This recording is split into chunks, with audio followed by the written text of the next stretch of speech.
नमस्कार दोस्तों, RJ रोहिका Sharma channel में आप सभी का स्वागत है। तो हमारी कहानी जो कि प्रेमचंद्र जी का अधूरा उपन्यास है, उसका पार्ट 3 चल रहा है, जिसमें अब तक हमने देखा कि एक लेखक जो कि बहुत ही प्रसिद्ध लेखक है, लेकिन क्योंकि लेखकों के पास इतना ज़्यादा पैसा तो उस समय होता नहीं था, तो वह भी इतना कुछ अमीर नहीं। लेकिन उनके बच्चे बिल्कुल भी अपने पिता के कार्य से खुश नहीं हैं, क्योंकि उन्हें लगता है कि हमारे पिता के पास प्रतिष्ठा तो बहुत है, लेकिन पैसा और धन उसकी बहुत ज़्यादा कमी है। इसलिए बच्चे अपने पिता को हर वक्त कोसते रहते हैं। अब उनके बच्चों में एक बेटा जिसका नाम है संत राम, वो बिल्कुल भी संत नहीं बल्कि उसी का ही असंत है, उसका उल्टा बिल्कुल। अब वह सोचता है कि मेरे पिता ने और मेरे दादा ने जो जमीन कुछ सालों पहले बेची दी थी मात्र 10,000 रुपए में, अब 10,000 रुपए चुका कर मैं उस जमीन को वापस ले लूंगा। इसलिए नहीं कि उसमें पितृभाव जग गया है, बल्कि इसलिए क्योंकि उसे दिख रहा है कि वो 10,000 रुपए की कीमत आज 2 लाख हो चुकी है, यानी कि वो जमीन 2-3 लाख से नीचे तो बिकेगी नहीं। तो इसी सिलसिले में वो अपनी बीवी से भी कहता है कि वो 10,000 रुपए अपने पिता से मंगवाए, लेकिन बीवी क्योंकि बहुत ही ज्यादा आत्मसम्मानित व्यक्ति है, वह अपने पिता से लेने से इनकार कर देती है। अब संत राम यह सोच रहा है कि कैसे पैसों का अरेंजमेंट किया जाए, और वह गया है एक वकील के पास। तो चलिए कहानी का पार्ट 3 आगे चलते हैं। मिस्टर सिन्हा उन आदमियों में है जिनका आदर इसलिए होता है कि लोग उनसे डरते हैं। उन्हें देखकर सभी आदमी आइए आइए करने लगते हैं, लेकिन उनके पीठ फेरते ही कहते हैं बड़ा ही मूजी आदमी है, इसके कांटे का मंत्र नहीं। उनका पेशा है मुकदमे बनाना। जैसे कवि एक कल्पना पर पूरा काव्य लिख डालता है, उसी तरह सिन्हा साहब भी कल्पना पर मुकदमों की सृष्टि कर डालते हैं। ना जाने वह कवि क्यों नहीं हुए, मगर कवि होकर वह साहित्य की चाहे जितनी वृद्धि कर सकते, अपना कुछ उपकार न कर सकते थे। कानून की उपासना करके उन्हें सभी की सिद्धियां मिल गई थी। शानदार बंगले में रहते थे, बड़े बड़े रईसों और हुक्काम से दोस्ताना था, प्रतिष्ठा भी थी, रौब भी था। कलम में ऐसा जादू था कि मुकदमे में जान डाल देते।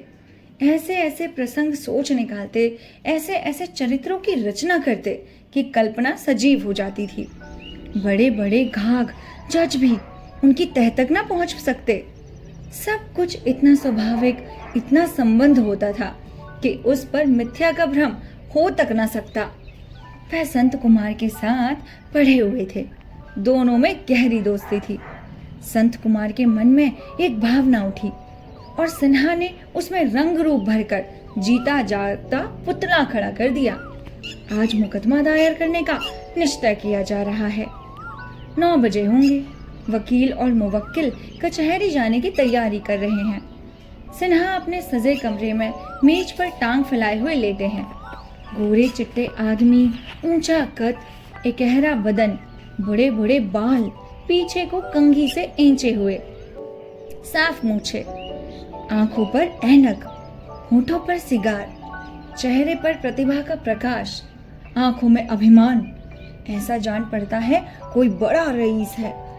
संत कुमार नीची अचकन पहने, फेल्ट बेल्ट कैप लगाए चिंतित से बैठे हैं। सिन्हा ने आश्वासन दिया, ओहो तुम नाहक डरते हो, मैं कहता हूँ हमारी फतेह है। ऐसी सैकड़ों नजीरें मौजूद हैं जिसमें बेटे पोतों ने बिना में मंसूख जड़वाए हैं। पक्की शहादत चाहिए और जमा कराने बाएं हाथ का खेल है। संत कुमार ने दुविधा में पड़कर कहा, लेकिन फादर को भी तो राजी होना होगा, उनकी इच्छा के बिना तो कुछ ना हो सकेगा। भाई अब उनको सीधा करना तो तुम्हारा काम है, लेकिन उनका सीधा होना बहुत मुश्किल है। अरे तो उन्हें गोली मारो, हम साबित करेंगे कि उनके दिमाग में खलल है। अरे भाई यह साबित करना आसान नहीं है। अरे जिसने बड़ी बड़ी किताबें लिख डाली, जो सभ्य समाज का नेता समझा जाता है, जिसकी अक्लमंदी को सारा शहर मानता है, उसे दीवाना कैसे साबित करोगे? सिन्हा ने विश्वासपूर्ण भाव से कहा, अरे ये सब मैं देख लूंगा। किताब लिखना और बात है, होश हवास का ठीक रहना और बात। मैं तो कहता हूँ जितने लेखक हैं सब सन की हैं, पूरे पागल, जो महज वाह वाह के लिए पेशा मोल लेते हैं। अरे अगर ये लोग अपने होश में हो तो किताबें ना लिखकर दलाली करें या खोचे लगाएं, या कुछ तो मेहनत का मुआवजा मिलेगा। पुस्तकें लिखकर बस बदहज़मी, अनिद्रा, तपेदिक यही सब हाथ लगता है। रुपए का जुगाड़ तुम करते जाओ, बाकी सारा काम मुझ पर छोड़ दो। और हाँ, आज शाम को क्लब में जरूर आना, अभी से कैंपेन शुरू कर देना चाहिए। तिब्बी पर डोले डालना शुरू करो। यह समझ लो वह सब जज साहब की अकेली लड़की है, उस पर अपना रंग जमा दोगे तो तुम्हारी गोटी लाल है। सब जज साहब तिब्बी की बात कभी नहीं टाल सकते, समझा? मैं ये मरहला करने में तुमसे ज्यादा कुशल हूँ, मगर मैं एक खून के मामले में पैरवी कर रहा हूँ, और सिविल सर्जन मिस्टर कामत की वह पीले मुंह वाली छोकरी आजकल मेरी प्रेमिका है। सिविल सर्जन मेरी इतनी आवभगत करते हैं कि कुछ पूछो ही नहीं। उस चुड़ैल से शादी करने पर आज तक कोई राजी ना हुआ। इतने मोटे होंठ हैं और सीना तो जैसे झुका हुआ साइबान हो। फिर भी आपको दावा है कि मुझसे ज्यादा रूपवती संसार में ना होगी। अरे औरतों को अपने रूप का घमंड कैसे हो जाता है, ये मैं आज तक न समझ सका। जो रूपवान है वह घमंड करे तो वाजिब है, लेकिन जिसकी सूरत देखकर क्या आए वह कैसे अपने को अप्सरा समझ लेती है। उसके पीछे पीछे घूमते और आशिकी करते तो जी जलता है, मगर गहरी रकम हाथ लगने वाली है तो कुछ तपस्या तो करनी पड़ेगी। तिब्बी तो सचमुच अप्सरा है, और चंचल भी जरा मुश्किल से काबुल में आएगी। अपनी सारी कला खर्च करनी पड़ेगी। हाँ, ये सब कला तो मैं खूब सीख चुका। ठीक है, तो आज शाम को आना क्लब में। जरूर आऊंगा। और हाँ, रुपए का अरेंजमेंट भी करना। वो तो करना ही पड़ेगा दोस्त। इस तरह संत कुमार और सिन्हा दोनों ने मुहासिरा डालना शुरू किया। संत कुमार न लंपट था न रसिक, मगर अभिनय करना जानता था। रूपवान भी था, जबान का मीठा भी, दोहरा शरीर, हंसमुख और ज़हीन चेहरा, गोरा चिट्टा। जब सूट पहनकर छड़ी घुमाता हुआ निकलता तो आंखों में खूब जचता था। टेनिस, ब्रिज आदि फैशनेबल खेलों में अरे निपुण था। तिब्बी से राह रस्म पैदा करने में उसे देर ना लगी। तिब्बी यूनिवर्सिटी के पहले साल में थी, बहुत ही तेज, बहुत ही मगरूर, बड़ी हाजिर जवाब। उसे स्वाध्याय का शौक न था, बहुत थोड़ा पढ़ती थी, मगर संसार की गति से वाकिफ थी और अपनी ऊपरी जानकारी को विद्वता का रूप देना जानती थी। कोई विषय उठाइए, चाहे वह घोर विज्ञान ही क्यों ना हो, उस पर भी वह कुछ ना कुछ आलोचना कर सकती है। कोई मौलिक बात कहने का उसका शौक था, और प्रांजल भाषा में मिजाज में नफासत इतनी थी कि सलीके या तमीज की जरा भी कमी उसे असहाय थी। यहाँ उसके कोई नौकर या नौकरानी न ठहर पाते। दूसरों पर कड़ी आलोचना करने में उसे खूब आनंद आता था। उसकी निगाह इतनी तेज थी कि किसी स्त्री या पुरुष में जरा भी कुरुचि या भोंडापन देखकर वह भौहों को या ओठों से अपने मनोभाव प्रकट कर देती थी, ऐसे हिलाकर। महिलाओं को समाज में उनकी निगाह उनके वस्त्राभूषण पर रहती है, और समाज में उनकी प्रतिष्ठा कुछ और। उसे अपने अद्वितीय रूप लावण्य का ज्ञान था। अच्छे से अच्छे पहनावे से उसे और भी चमकाती थी। जेवरों से उसे विशेष रुचि ना थी, यद्यपि अपने श्रृंगारदान में उन्हें चमकते देखकर उसे खुशी होती थी। दिन में कितनी ही बार वो नए नए रूप धरती थी। कभी बेतालियों का भेष धारण कर लेती, कभी गुजरियों का, कभी स्कर्ट और मोजे पहन लेती, मगर उसके मन में पुरुषों को आकर्षित करने का जरा भी भाव न था। वह स्वयं अपने रूप में मगन थी, मगर इसके साथ ही वह सरल न थी, और युवकों के मुख से अनुराग भरी बातें सुनकर वो वैसे ही ठंडी रहती। इस व्यापार में साधारण रूप प्रशंसा के सिवा उसके लिए और कोई महत्व न था, और युवक किसी तरह प्रोत्साहन ना पाकर निराश हो जाते थे। मगर संत कुमार की रसिकता में उसे अंतः ज्ञान से कुछ रहस्य, कुछ कुशलता का आभास मिला। अन्य युवकों में उसने जो असमय और उग्रता, विठलता देखी, उसका यहाँ नाम भी ना था।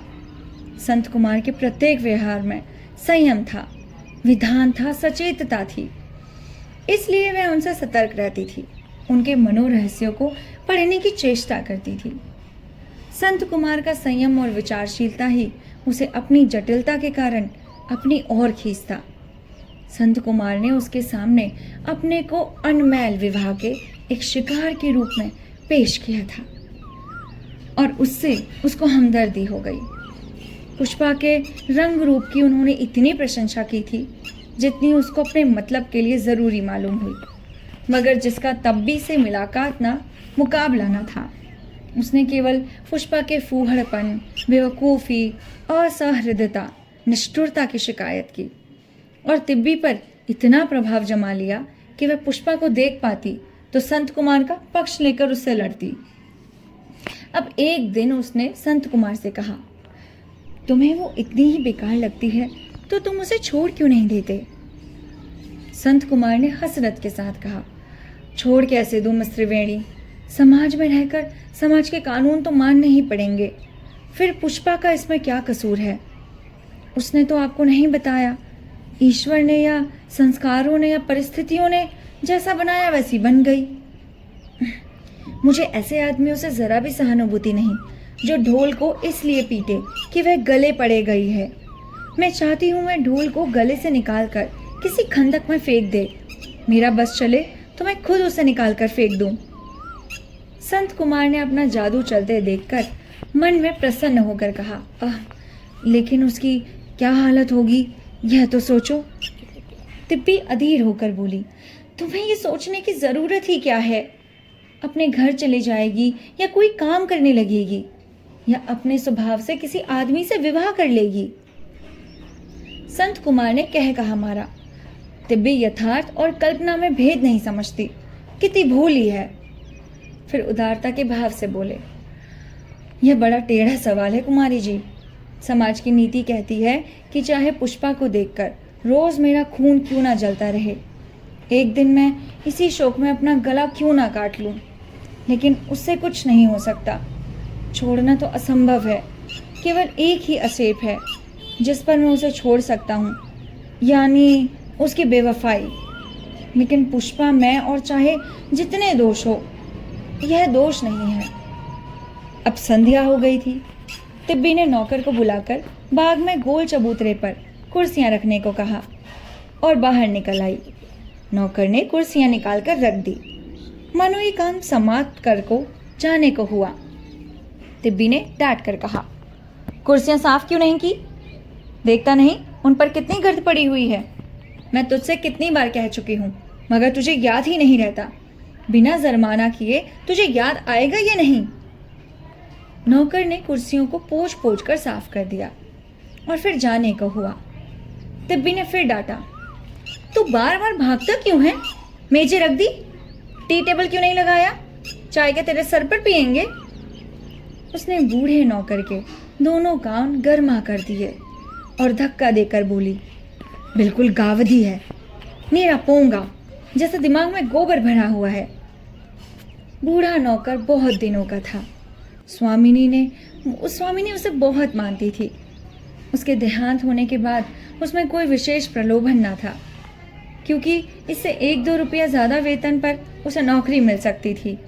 पर स्वामिनी के प्रति उसे जो श्रद्धा थी वह उसे इस घर से बांधे हुई थी, और यहाँ अनादर और अपमान सब कुछ सहकर भी वह चिपटा हुआ था। जब जज साहब भी उसे डांटते रहते, पर उसने डांटने पर उन्हें दुख ना होता था। वह उम्र में उसके जोड़ के थे, लेकिन त्रिवेणी को तो उसने गोद में खिलाया था। अब वही तिब्बी उसे डांटती और मारती भी थी। इससे उसके शरीर को जितनी चोट लगती थी, उससे कहीं ज़्यादा उसके आत्माभिमान को लगती थी। उसने केवल 2 नौकरों के घर में ही काम किया था। दोनों ही घरों में लड़कियां भी थी और बहुएं भी। सब उसका आदर करती। बहुएं तो उससे लजाती थी। अगर उससे कोई बात बिगड़ जाती तो मन में रख लेती थी। उसकी स्वामिनी तो आदर्श महिला थी। उसे कभी कुछ ना कहा। बाबू भी कुछ कहते तो उसका पक्ष लेकर उनसे डर लड़ती थी। और यह लड़की बड़े छोटे का जरा भी लिहाज नहीं करती। लोग कहते हैं पढ़ने से अकल आती है, यही है वो अकल। उसके मन में विद्रोह का भाव उठा। क्यों यह अपमान सहे? जो लड़की उसकी अपनी लड़की से भी छोटी हो, उसके हाथ क्यों अपनी मूछें नुचवाए? अवस्था में भी अभिमान होता है और संचित धन में अभिमान से कम नहीं होता। वह सम्मान और प्रतिष्ठा को अपना अधिकार समझता है और उसकी जगह अपमान पाकर मर्माहत हो जाता है। घूरे ने टी टेबल लाकर रख दी, पर आंखों में विद्रोह भरा हुआ था। तिब्बी ने कहा, जाकर बैरा से कह दो 2 प्याले चाय दे जाए। घूरे चला गया और बैरा को यह हुक्म सुनाकर अपनी एकांत कुटी में जाकर खूब रोया। आज स्वामिनी होती तो मेरा अनादर कभी ना होता। बैरे ने चाय मेज पर रख दी। तिब्बी ने प्याली संत कुमार को दी और विनोद भाव से बोला, तो अब मालूम हुआ कि औरतें ही पतिव्रता नहीं होती, मर्द भी पत्नीव्रत वाले होते हैं। संत कुमार ने एक घूंट पीकर कहा, कम से कम इसका स्वांग तो करते ही हैं। मैं इसे नैतिक दुर्बलता कहती हूँ, जिसे प्यार कहो, दिल से प्यार कहो, नहीं प्रकट हो जाए। मैं विवाह को प्रेम बंधन के रूप में देख सकती हूँ।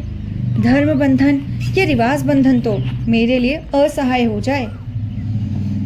उस पर भी तो पुरुषों को आक्षेप किए जाते हैं। तिब्बी चौकी, यह जातिगत प्रश्न हुआ जा रहा है। अब उसे अपनी जाति का पक्ष लेना पड़ेगा। तो क्या आप मुझसे ये मनवाना चाहते हैं कि सभी पुरुष देवता होते हैं? आप भी जो वफादारी कर रहे हैं वह दिल से नहीं, केवल लोक निंदा के भय से। मैं इसे वफादारी नहीं कहती। बिच्छू के डंक तोड़कर आप उसे बिल्कुल निरीह बना सकते हैं, लेकिन इससे बिच्छुओं का जहरीलापन तो नहीं जाता। संत कुमार ने अपनी हार मानते हुए कहा, अरे अगर मैं भी कहूँ कि अधिकतर नारियों का पतिव्रता पर भी लोक निंदा का भय है, तो आप क्या कहेंगी? तिब्बी ने प्याला मेज पर फेंकते हुए कहा, कैसी बातें करते हैं? मैं इसे कभी स्वीकार न करूंगी। क्यों भाई, क्या तुम्हें नहीं लगता कि ये जो पतिव्रता होने का ढोंग किया जा रहा है वो सब लोक निंदा की वजह से है? नहीं, इसलिए कि मर्दों ने स्त्रियों के लिए कोई आश्रय छोड़ा ही नहीं। पतिव्रता के उनके अंदर इतना कूट कूट कर भर गया है कि अब अपना व्यक्तित्व रहा ही नहीं। वह केवल पुरुष के आधार पर जी सकती है। उसका स्वतंत्र उसका कोई अस्तित्व नहीं। बिन ब्याह पुरुष चैत से खाता है, विहार करता है और मूंछों पर ताव देता है। बिन ब्याही स्त्री रोती है, कलपती है और अपने को संसार का सबसे अभागा प्राणी समझती है। यह सारा मर्दों का अपराध है। आप भी पुष्पा को नहीं छोड़ रहे हैं, इसलिए ना कि आप पुरुष हैं जो कैदी को आजाद नहीं करना चाहता। संत कुमार ने कातर स्वर में कहा, आप मेरे साथ बेइंसाफी कर रही हैं। मैं पुष्पा को इसलिए नहीं छोड़ रहा हूं कि मैं उसका जीवन नष्ट नहीं करना चाहता। अगर मैं आज उसे छोड़ दूं तो शायद औरों के साथ आप भी मेरा तिरस्कार करेंगी। तिब्बी मुस्कुराई। मेरी तरफ से आप निश्चिंत रहिए। मगर एक ही क्षण के बाद उसने गंभीर होकर कहा, लेकिन मैं आपकी कठिनाइयों का अनुमान कर सकती हूँ। मुझे आपके मुंह से ये शब्द सुनकर कितना संतोष हुआ। मैं वास्तव में आपकी दया का पात्र हूँ और शायद कभी मुझे इसकी ज़रूरत भी पड़े। आपके ऊपर मुझे सचमुच दया तो आती है। क्यों ना एक दिन उससे किसी तरह मेरी मुलाकात कीजिए, शायद मैं उसे रास्ते पर ला सकूं। संत कुमार ने ऐसा लंबा मुंह बनाया जैसे इस प्रस्ताव से उसके मम्र पर चोट लगी हो। उसका रास्ते पर आना असंभव है मिस त्रिवेणी। वह उल्टे आप ही के ऊपर आक्षेप करेगी और आपके विषय में न जाने कैसी दुष्कल्पनाएं करेगी, और मेरा तो घर में रहना मुश्किल हो जाएगा। तिब्बी का साहसिक मन गर्म हो उठा। अरे तब तो मैं उसे जरूर मिलूंगी। तो शायद आप यहाँ भी मेरे लिए दरवाजा बंद कर देंगी। अरे ऐसा क्यों? बहुत मुमकिन है वह आपकी सहानुभूति पा जाए और आप उसकी हिमायत करने लगे। अच्छा, तो आप चाहते हैं मैं आपको एक तरफा डिग्री दे दूं? मैं केवल आपकी दया और हमदर्दी चाहता हूँ। आपसे अपनी मनोव्यथा कहकर दिल का बोझ हल्का करना चाहता हूँ। उसे मालूम हो जाए कि मैं आपके यहाँ आता जाता हूँ तो एक नया किस्सा खड़ा कर देगी। तिब्बी ने सीधे व्यंग्य किया, तो आप उससे इतना डरते क्यों हैं? डरना तो मुझे चाहिए। संत कुमार ने और गहरे में जाकर कहा, मैं आपके लिए ही डरता हूँ मिस त्रिवेणी, अपने लिए नहीं। तिब्बी निर्भयता से बोली, जी नहीं, आप मेरे लिए ना ही डरिए। अरे मेरे जीते जी मेरे पीछे आप पर कोई शुभा हो, ये मैं नहीं देख सकता। आपको मालूम है मुझे भावुकता पसंद नहीं। ये भावुकता नहीं, मेरे मन के सच्चे भाव हैं। मैंने सच्चे भाव वाले युवक बहुत कम देखे। दुनिया में सभी तरह के लोग होते हैं मिस त्रिवेणी, अधिकतर शिकारी किस्म के। स्त्रियों में तो वेश्याएं ही शिकारी होती हैं, पुरुषों में तो सिरे से सभी शिकारी होते हैं। अरे जी नहीं, उनमें अपवाद भी बहुत है। स्त्री रूप नहीं देखती, पुरुष जब गिरेगा रूप पर गिरेगा, इसलिए उस पर भरोसा नहीं किया जा सकता। मेरे यहाँ कितने ही रूप के उपासक आते हैं, शायद इस वक्त भी कोई साहब आ रहे हों। मैं रूपवती हूँ, इसमें नम्रता का कोई प्रश्न नहीं, मगर मैं नहीं चाहती मुझे केवल कोई मेरे रूप के लिए चाहे। संत कुमार ने धड़कते हुए मन से कहा, आप उनमें मेरा तो शुमार नहीं करती। तिब्बी ने तत्परता के साथ कहा, आपको तो मैं अपने चाहने वालों में समझती ही नहीं। संत कुमार ने माथा झुकाकर कहा, यह तो मेरा दुर्भाग्य है। आप दिल से नहीं कह रहे हैं, मुझे ऐसा लगता है कि आपका मन नहीं पाती। आप उन आदमियों में हैं जो हमेशा रहस्य रहते हैं। अरे यही तो मैं आपके विषय में सोचा करता हूँ। कुछ भी, मैं रहस्य नहीं हूँ, मैं तो साफ कहती हूँ, मैं ऐसे मनुष्य की खोज में हूँ जो मेरे हृदय में सोए हुए प्रेम को जगा दे। हाँ, वो बहुत नीचे गहराई में है और उसी को मिलेगा जो गहरे पानी में डूबना जानता हो। आप में मैंने कभी उसके लिए बेचैनी नहीं पाई।